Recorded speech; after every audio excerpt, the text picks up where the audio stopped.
चंदन है इस देश की माटी, तपोभूमि हर ग्राम है।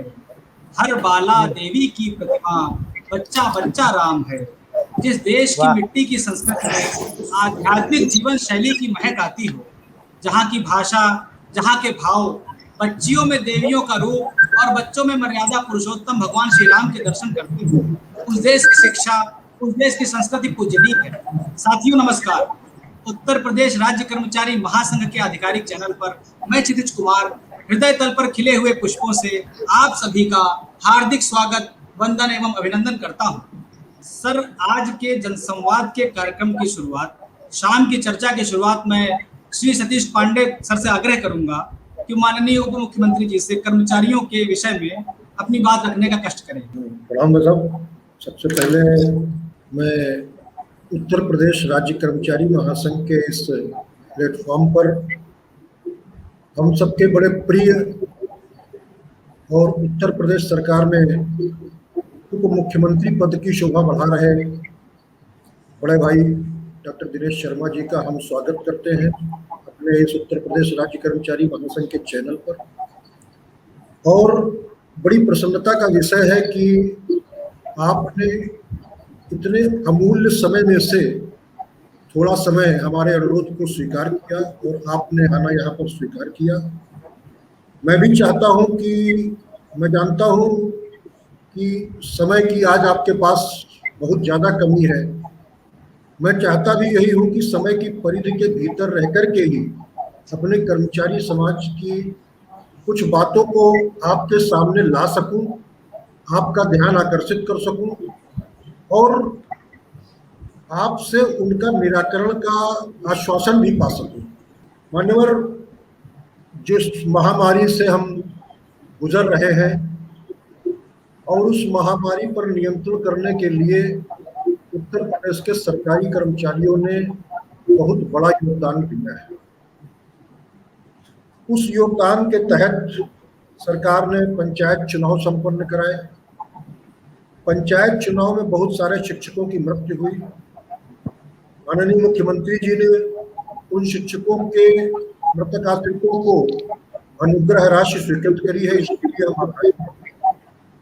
लेकिन हम आपका ध्यान आकर्षित करना चाहते हैं कि शिक्षकों के अलावा राज्य कर्मचारियों का भी तमाम सारा वर्ग जो शासकीय कार्य संपादित करने हेतु कोरोना काल में अपने कार्यालय आया, वहां संक्रमित हुआ और संक्रमित होने के कारण उसकी जान चली गई।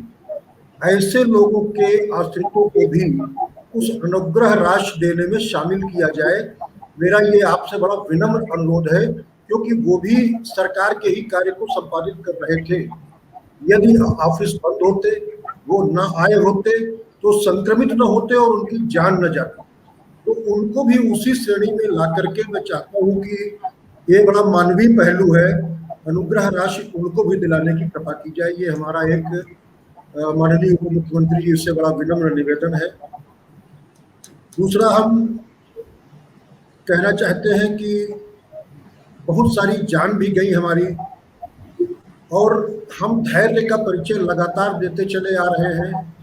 अब स्थितियां ये हो गई है कि हम महंगाई भत्ते की चौथी किस्त दे होने वाली है, यानी 3 भी हमारी बकाया है। आपने संकट के समय जब हमसे जिस प्रकार का सहयोग चाहा, पिछले वर्ष प्रदेश के एक एक कर्मचारी ने बिना आपके आह्वान के अपनी इच्छा से अपने वेतन से एक एक दिन का वेतन मुख्यमंत्री सहायता कोष, प्रधानमंत्री सहायता कोष में दिया। लेकिन महंगाई इतनी बढ़ती जा रही और ऐसी परिस्थितियों में 3 डीए की किस्तें रोकना भी मैं समझता उचित नहीं है। मैं आपसे मांग करता हूं कि ये हमारी डीए की किस्तें भी रिलीज करवाने की कृपा आप करेंगे।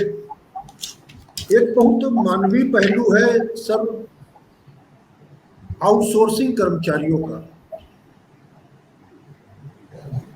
आउटसोर्सिंग कर्मचारी काम कर रहे हैं 7,000 8,000 में, और मैं पूरे आत्मविश्वास के साथ ये कहना चाहता हूं कि आउटसोर्सिंग कर्मचारी उतना ही काम करते हैं जितना एक नियमित कर्मचारी काम करते हैं। जब हम 50,000 60,000 70,000 वेतन पा करके अपने परिवार का उचित भरण पोषण नहीं कर सकते हैं, तो वो 8,000 और 10,000 पाने वाला आउटसोर्सिंग का कर्मचारी किस प्रकार से कर रहा होगा, इसके विषय में कोई एक नीति का निर्माण होना चाहिए सरकार के स्तर पर कि इनको हम कितने दिनों में रेगुलर करेंगे या क्या करेंगे। कुछ एक नीति का निर्माण होना चाहिए आउटसोर्सिंग कर्मचारी। आज जो आपका कार्यक्रम देख रहे हैं, ये आउटसोर्सिंग के तमाम सारे कर्मचारियों ने हमसे निवेदन किया है कि हमारी बात को माननीय उप मुख्यमंत्री जी बड़े सहृदय व्यक्ति हैं, उनके सामने ये प्रश्न आप जरूर उठाने का कृपा करेंगे। तो हम चाहते हैं कि आपका मानवीय ध्यान इस ओर भी जाए। एक और है कि तमाम सारी वेतन समिति की सिफारिशें 7वें वेतन आयोग के गठन के बाद, उसके बाद तमाम सारे वेतन विसंगतियां थी।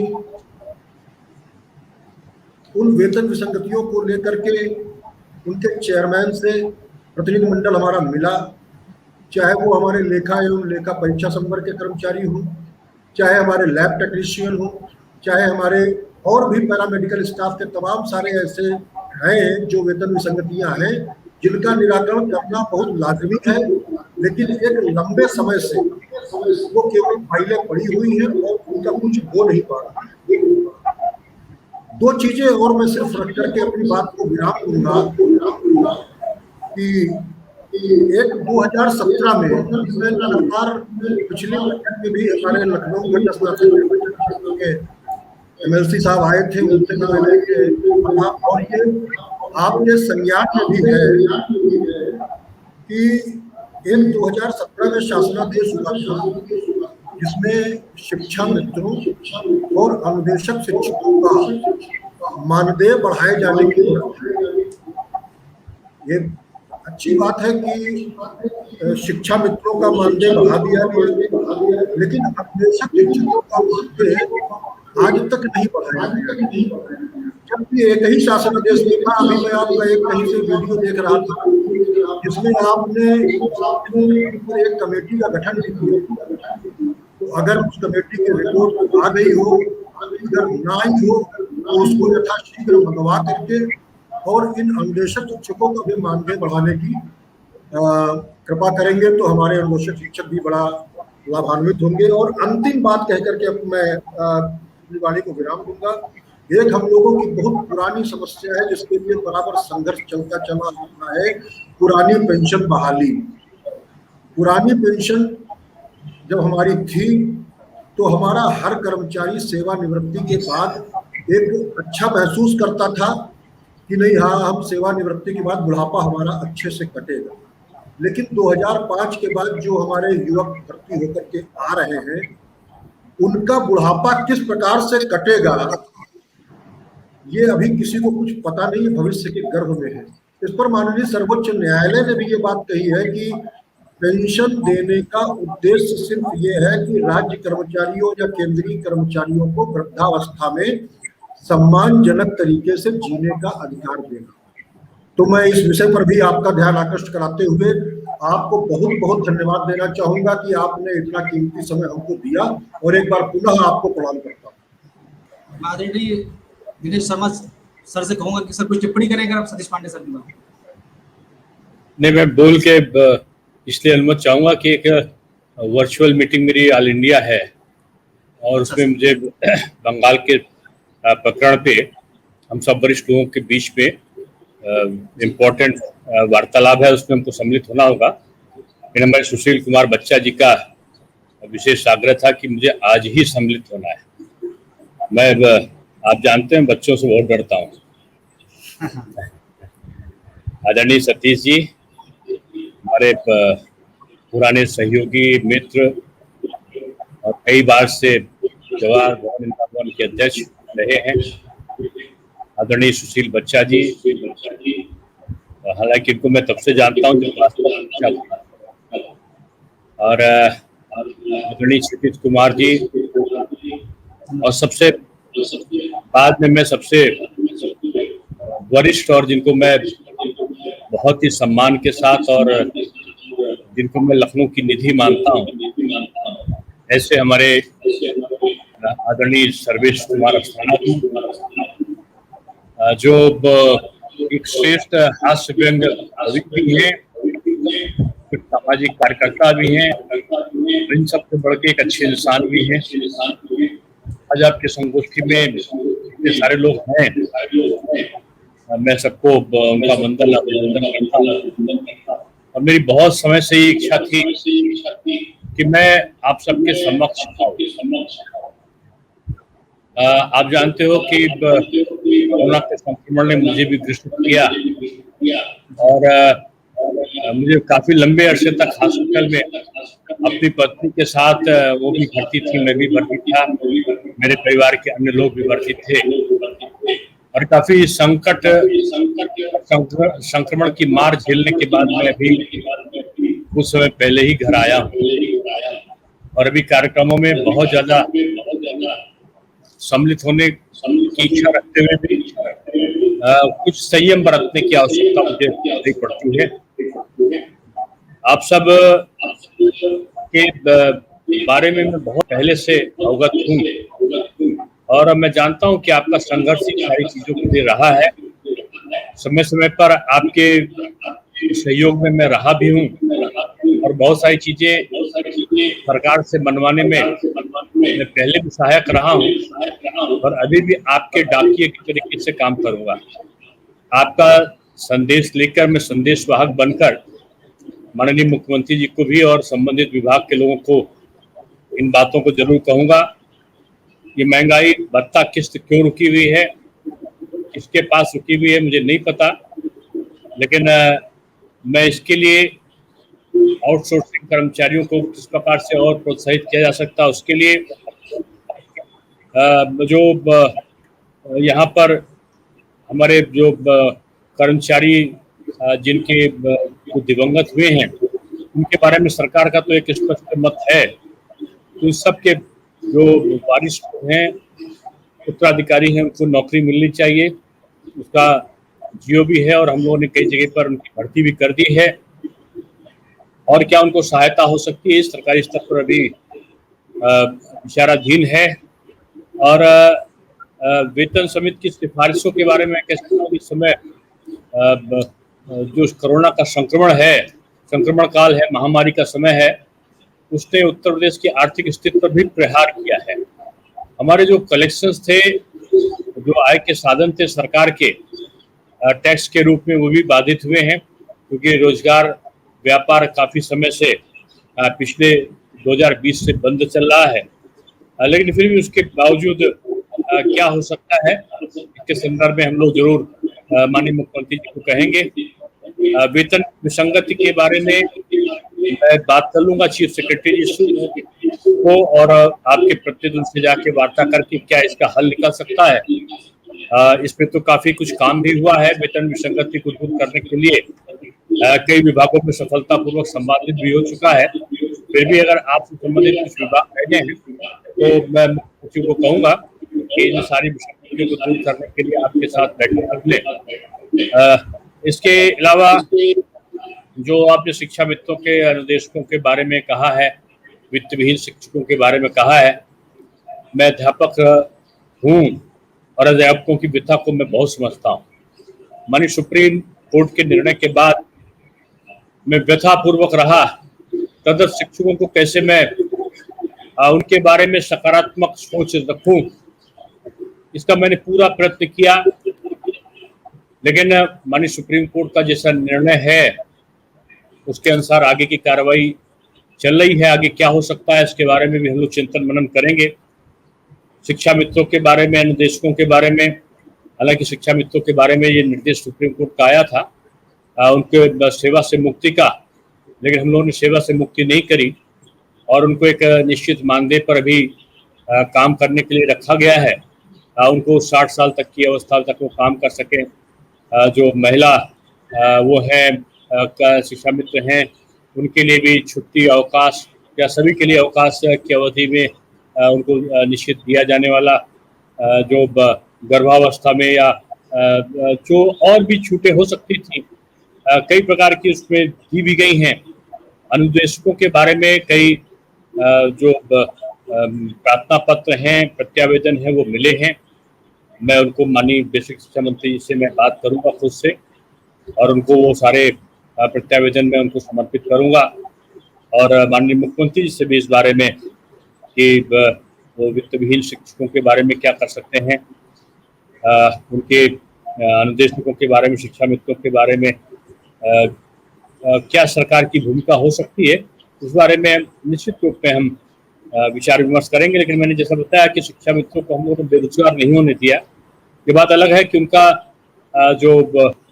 उनको पैसा जो मिलता है वो पहले की अपेक्षा कम है, लेकिन माननीय सुप्रीम कोर्ट के निर्णय के बाद भी हमने उनको सेवा से अलग विलग नहीं किया, और आगे क्या उनका हम कर सकते हैं इस बारे में निश्चित रूप में बेसिक शिक्षा विभाग को हम ऐसे संदर्भित करेंगे कि वो उस पर विचार करें। पुरानी पेंशन जरूर एक हमारे लिए एक ऐसा विषय है जिस पे प्रदेश स्तर पर अब निर्णय लिया जाना हमारे लिए एक मुश्किल सा काम है। बंगाल को छोड़ के पूरे देश में नई जो पेंशन विधि है वो लागू है, और उसमें तमाम सहूलतें केंद्र सरकार ने और बढ़ाई है। उसमें जो अंश है केंद्र का वो भी बढ़ा है, और मुझको लगता है कि धीरे धीरे जिन विसंगतियों की शिकायतें हैं उनको दूर करने का प्रयत्न केंद्र भी कर रही है, और प्रदेश भी इसमें सहभागी बनेगा। आप सब ने कोरोना के संक्रमण के महामारी के दौरान जिस प्रकार से हमारे राज्य कर्मचारियों ने भाग लिया है, मैं समझता हूँ कि आप स्तुतनीय हो, वंदनीय हो, अनुकरणीय हो, और आपकी जितनी प्रशंसा की जाए उतना कम है। मैं मानता हूँ कि इस देश के और खासतौर से हमारे उत्तर प्रदेश के संचालन में हमारे राज्य कर्मचारियों की भूमिका बहुत महत्वपूर्ण है, और विषम परिस्थितियों में भी राज्य कर्मचारी संकट काल में सरकार के साथ खड़े दिखाई पड़े हैं। ये बहुत बड़ी बात है, और आप जानते हो कि ये जो प्रथम लहर आई थी, जब हमारे पास में वो मार्च का एक समय मैं आपको 2020 का बताऊं, तो उस समय आगरा का मैं प्रभारी था, और एक सूचना मिली कि एक व्यक्ति को कोरोना हो गया, ऐसा उसके लक्षण से लग रहा है। अब उसकी जांच कैसे कराई जाए कि वो है कोरोना की नहीं है। हमारे पूरे उत्तर प्रदेश में कोई भी जांच केंद्र नहीं था कोरोना का। ये बात है 2 मार्च 2020 की, और मुझको याद है कि उसको मैंने पुणे भेजा था। पुणे में उसकी जांच हुई और कोरोना पॉजिटिव पाया गया।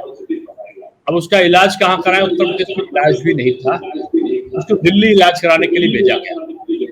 मैंने ये प्रसंग इसलिए बताया कि फिर मार्च से ही कोरोना का संक्रमण उत्तर प्रदेश में फैला, और माननीय योगी आदित्यनाथ जी के नेतृत्व में उत्तर प्रदेश सरकार ने जहां 3 से 4 जिलों में मात्र वेंटिलेटर बेड की व्यवस्था थी, वो भी काफी सीमित क्षेत्र में, ऑक्सीजन बेड्स हर जिले में नहीं थे, कुछ 10, 5, 15 जिलों तक का सीमित थे। ऐसे समय प्रदेश सरकार ने और केंद्र सरकार ने जो अभूतपूर्व काम किया है, मैं उसका वर्णन इसलिए आपके सामने करना चाहता हूं कि उसी समय योगी आदित्यनाथ जी के पूज्य पिताजी का देहावसान हुआ, वो हॉस्पिटल में भर्ती थे। योगी जी उनको देखने नहीं गए, योगी जी उनकी क्रिया में शामिल नहीं हुए, बल्कि जिसमें क्रिया हो रही थी उनका अंतिम संस्कार हो रहा था, उस समय योगी जी कोरोना संक्रमण को रोकने के लिए जो बैठक टीम 11 की बैठक थी वो ले रहे थे, और एक एक जिलों का अपने को संक्रमित होने के भय से मुक्त होते हुए उन्होंने जिलों वार अपने मंत्रियों को एक 2 जिलों का काम सौंपा, काम का विकेंद्रीकरण किया, और खुद में दौरे करने सब जगह पर निकल गए। एक वरिष्ठ अधिकारियों को उन्होंने नोडल अधिकारी बनाया जिलों का, और इन सारी स्थितियों में आपने देखा होगा आज 75 के 75 जिलों में हमारे वेंटिलेटर बेड्स मौजूद हैं। आज 438 या 432 के आसपास ऑक्सीजन प्लांट हमने लगाना शुरू किया है, जिसमें 234 के आसपास हमारे प्लांट लगना भी शुरू हो गए हैं, जो हवा से ऑक्सीजन बनता है वो। आज मेडिकल किट हमारी 78,000 निगरानी समितियां पूरे प्रदेश में गठित करती हैं, जिनके प्रधान या तो अध्यक्ष हैं या पार्षद अध्यक्ष हैं या समाज सेवी व्यक्ति उसके अध्यक्ष हैं, उनके माध्यम से 97,000 राजस्व गांवों में ये मेडिकल किट्स को बांटने का काम किया है। आज पूरे प्रदेश पे जो वैक्सीनेशन है जो 45 से ऊपर का है वो केंद्र सरकार फ्री में करा रहा है। जो 18 से 44 वर्ष तक है वो उत्तर प्रदेश सरकार अपने पैसों से फ्री में करा रही है। वैक्सीनेशन हम फ्री करा रहे हैं। 1,000 रुपए श्रमिकों के खातों में हम फ्री भेज रहे हैं। 10 किलो राशन, 5 किलो हमारे केंद्र से 5 प्रदेश से हम लोग free of cost ration card पे हम गरीबों को दे रहे हैं। 6,000 की हमने किसानों के खातों में सम्मान राशि को उन खातों में हमने शिफ्ट किया है। हमने सभी प्रकार के जो गन्ना बकाये थे 1,000 करोड़ का उनका हमने भुगतान किया है। आज गेहूं और धान की जो खरीद हो रही है सरकारी स्तर पर, पिछले बार 20 अगर लाख मेट्रिक टन थी तो अब की 45 लाख मेट्रिक टन पे हमने किया और सबके भुगतान भी हम सुनिश्चित कर रहे हैं। यानी संकट के समय भी हम आर्थिक संकटों का सामना लोगों को नहीं करने दे रहे हैं। हमने लॉकडाउन लगाया, हमने कोरोना कर्फ्यू लगाया है। कोरोना कर्फ्यू में आवश्यकता की वस्तुएं आपको मिल रही हैं। आज के लिए भटकना नहीं पड़ रहा है, राशन भी मिल रहा है, खाद्य पदार्थ तो मिल ही रहे हैं, जीवन की आवश्यकताओं की वस्तुएं भी मिल रही हैं, फल सब्जी भी मिल रहे हैं, दवा भी मिल रहे हैं, हॉस्पिटल भी जाने की इजाजत है। यानी सामान्य परिस्थितियों में भी हम नियमों का पालन आसानी के साथ कर रहे हैं। ये सरकार की रणनीति के अंतर्गत भी आज जब आपसे हम बात कर रहे हैं तो प्रदेश में 71 जिलों में हमने कोरोना कर्फ्यू को दिन में समाप्त कर दिया है। रात में रहेगा, शनिवार और रविवार को रहेगा, इस प्रकार का निर्णय किया है। अभी 4 शहर केवल हमारे रह गए, इसमें हमारा लखनऊ भी शामिल है। 600 से अधिक जहाँ पॉजिटिव हमारे संक्रमित मरीज हैं वहां पे अभी हमारा कोरोना कर्फ्यू है, 4 रह गए। उत्तर प्रदेश ने विषम परिस्थितियों में कैसे सामना किया। मुख्यमंत्री संक्रमित थे लेकिन संक्रमित होने के बावजूद घर से ही वर्चुअल बैठक कर रहे थे। जिस दिन निगेटिव पे उसी दिन दौरा शुरू कर दिया। हम लोग 15 दिन अस्पताल में गंभीर अवस्था में रहे, लेकिन भी अस्पताल से और बाहर भी हो सकता था।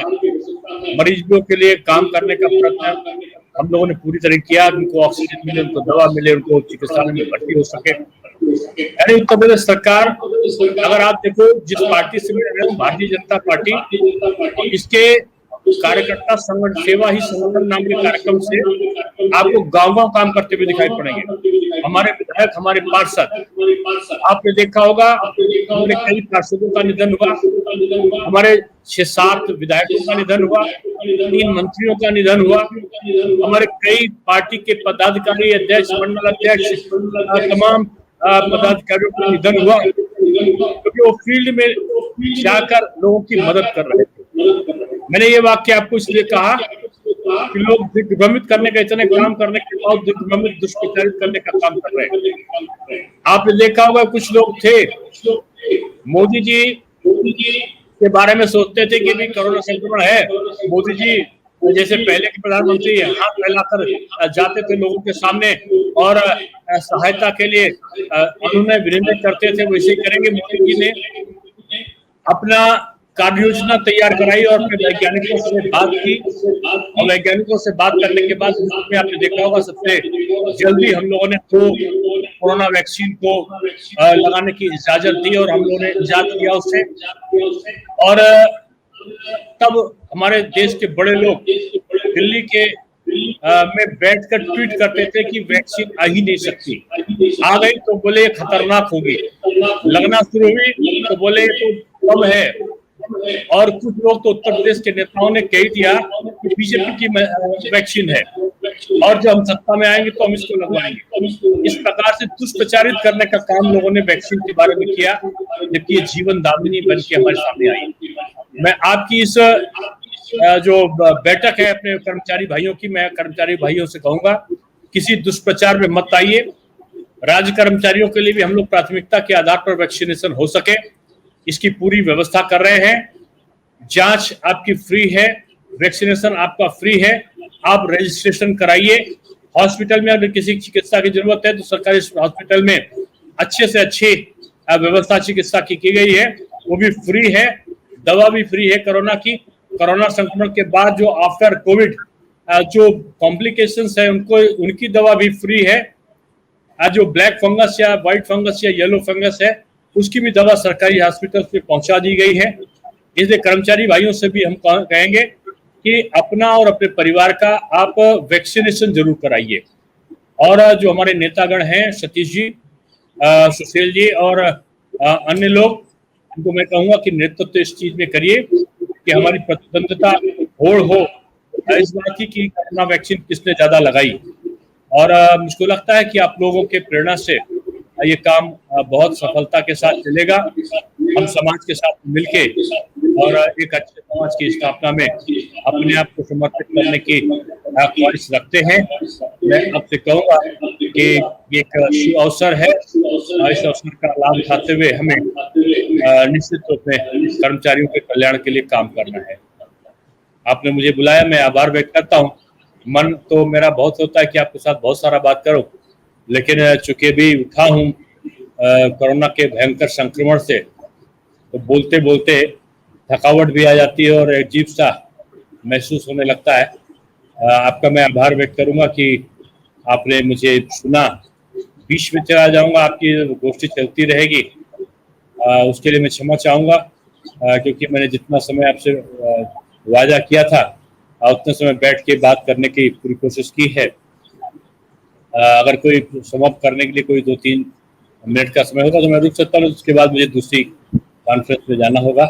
मैं आपका आभार व्यक्त करता हूँ। बहुत बहुत धन्यवाद।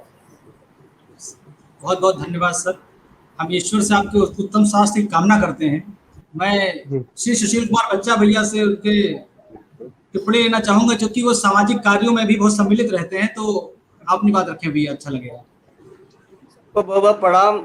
बच्चा हूँ, सबका नाम नहीं लूंगा, सबको प्रणाम करता हूँ। मैं संवाद में कुछ बातें रखना चाहूंगा, और संवाद शुरू करने से पहले मैं 4 पंक्तियां मुकुल महान जी हास्य कवि की याद आ रही मुझे कहना चाहूंगा। जिंदगी में जब कभी घनघोर अंधियारा लगे, जिंदगी में जब कभी घनघोर अंधियारा लगे, सत्य का अस्तित्व भी झूठ के द्वारा लगे, तुम न घबराना जरा भी, स्वयं पर विश्वास रखना, यह विवेकानंद का दर्शन हमेशा याद रखना, हमेशा साथ रखना। बहुत सुंदर बच्चा जी, वाह वाह वाह।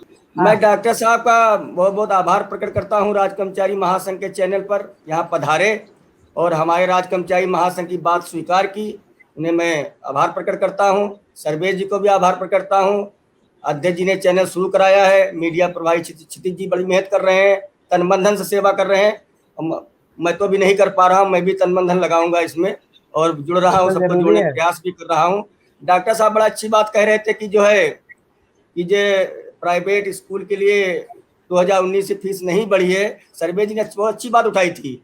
ये बात अच्छी इसलिए उठाई, अब उनका भाई शिक्षा मालिकों का पूरा मेंटेनेंस बच रहा है तो कुछ राहत मिल जाए 1-2%। भाई प्राइवेट में बहुत लोग बच्चे 90% लोग पढ़ भी रहे हैं, सरकारी स्कूल में बहुत कम लोग जा रहे हैं, तो कुछ मेंटेन बचेगा। भाई लैपटॉप है, टैबलेट है, मोबाइल है, सब तो खर्चा हमें गार्जियन खुद बैठता मेरा है।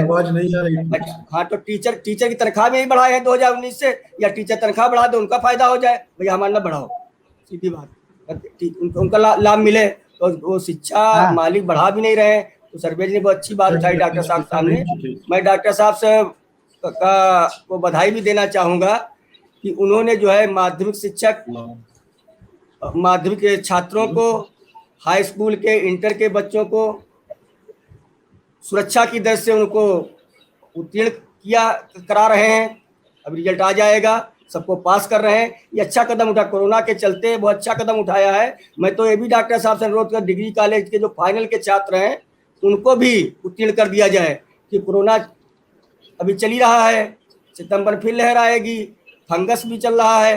तो इस सब बातों को ध्यान रखते हुए सरकार से अनुरोध भी करता हूं, डॉक्टर साहब शिक्षा मंत्री भी हैं, तो कम से कम उन बच्चों को भी पास कर दिया जाए। और एक बार, मैं कर्मचारी नेता हूं, भाई डॉक्टर राजनेता है, हम कर्मचारी नेता हैं, हमारे क्या गुरु भाई ये कह रहे हैं यूनिवर्सिटी में इनके गुरु हमारे गुरु एक डॉक्टर सियाराम जायसवाल साहब को मैं प्रणाम भी करता हूँ। ये राजनेता हो गए, हम कर्मचारी नेता हो गए। वो शिक्षक भी हैं, अच्छा, कर्मचारी हैं।